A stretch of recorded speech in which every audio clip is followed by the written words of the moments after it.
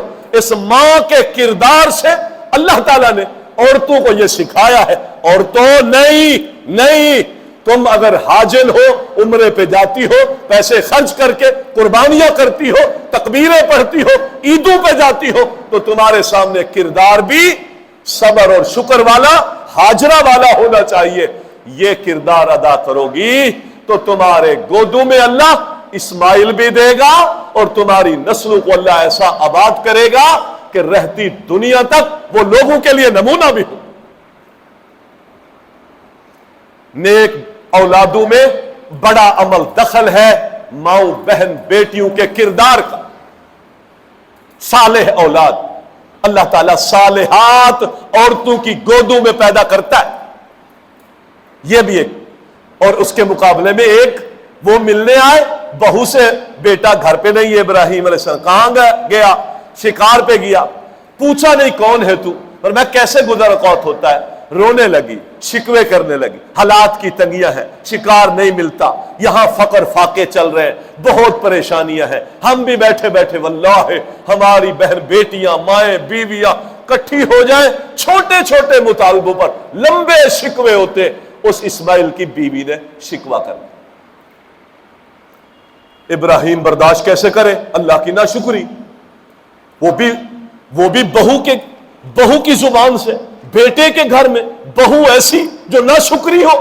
پر میں آئے تو اس کو بولنا سلام کہتا تھا ایک بزرگ، اور چوکھٹ بدل دے، آئے بڑی مہک تھی، سما بدلا ہوا تھا، جہاں سے ابراہیم ہو کے گئے ہو، پھر بیٹا وفادار ہو، تو اس بدلے ہوئے سما کو اس نے محسوس کیا۔ کوئی آیا تھا؟ پر میں ہاں ایک بزرگ آیا تھا، کیا کچھ کہہ گیا؟ اس نے یہ کہا چوکھٹ بدل دو، حالات پوچھے تھے، پر میں پھر تو تشریف لے جا گھر، تیرے طلاق کا کہہ گیا۔ دیا رشتہ کس نے تھا؟ برو جرم نے دیا تھا۔ دیا کیوں تھا؟ غور کریں، یہاں بھی اہل علم نے کہا کہ یہاں بھی سبق سیکھے۔ دیا اس لیے تھا کہ ابراہیم اسماعیل کردار کا، اخلاق کا، آداب کا اتنا دھنی تھا، کردار کا اتنا مقدس اور پاک دامن تھا کہ انہوں نے اس پاک دامنی کو دیکھ کر بیٹی دی تھی۔ اہل علم نے کہا نوجوانوں معاشرے میں اپنے کردار کو اتنا اجلا رکھو، اتنا صاف رکھو، اتنا پاک دامن رکھو کہ لوگ اپنی بہن بیٹی کا رشتہ تم سے کرنا فخر محسوس کرو، تگنی کا ناچ نہ نچاؤ بہن بیٹی دینے والے کو۔ یہ بھی ایک اصول۔ دوسری شادی کر لی، پھر آئے، اس نے بہت زیادہ تعریف کی بہو نے، پر میں اس کو کہنا، سلام کہنا اور کہنا، ایک بزرگ آئے تھے، انہوں نے کہا اپنی چوکھٹ کو قابو رکھو۔ یہاں بھی شکر تھا اور وہاں ناشکری تھی تو طلاق تھی۔ کہنے کا مقصد یہ ہے، یہ سارے جذبے ہیں اس قربانی کے ضمن میں، یہ سارے تقرب ہمیں پانے، کردار کو اجلا نکھرا کرنا ہے، ظاہر باطن کو خوبصورت رکھنا ہے، پاک دامنی عصمت والی زندگی، بہن بیٹیاں ہوں، نوجوان ہوں، وہاں بزرگ ہوں تو وہ ابراہیم کے کردار کو دیکھیں، جوان ہوں تو اسماعیل کے کردار کو دیکھیں، بہن بیٹیاں ہوں تو اسماعیل کی دوسری بیوی اور اسماعیل کی اماں کے کردار کو دیکھیں۔ قربانی سے یہ حکمتیں اور یہ قربانی سے سبق اور قربانی کا فلسفہ یہ سیکھنا چاہیے۔ قربانی کرنے کے لیے محترم بھائیوں کو شرائط ہیں، اصول ہیں۔ مثلا قربانی کرنے کے لیے آپ نے فرمایا، جب تم اذا رأیتم ہلال شہر ذی الحجہ، جب ذی الحج کا چاند دیکھ لو، فلا تأخذن شعرا ولا یاخذن شعرا ولا یقلمن اظفارا، جب کوئی چاند دیکھ لے تو پھر اپنے ناخن، اپنے بال نہ کٹوائے، یہ قربانی کرنے والا ہے۔ یہ بھی شامل ہے، اس کے گھر والے بھی شامل ہیں، وہ یہ کام نہ کریں، اور یہ مستحب عمل ہے۔ اس میں دو چیزیں اپنے ذہن میں رکھیں۔ کچھ لوگ سمجھتے ہیں کہ جو یہ کام کرے گا اس کی قربانی نہیں ہوگی، یہ غلط ہے۔ قربانی ہوگی، البتہ یہ گناہگار ضرور ہے،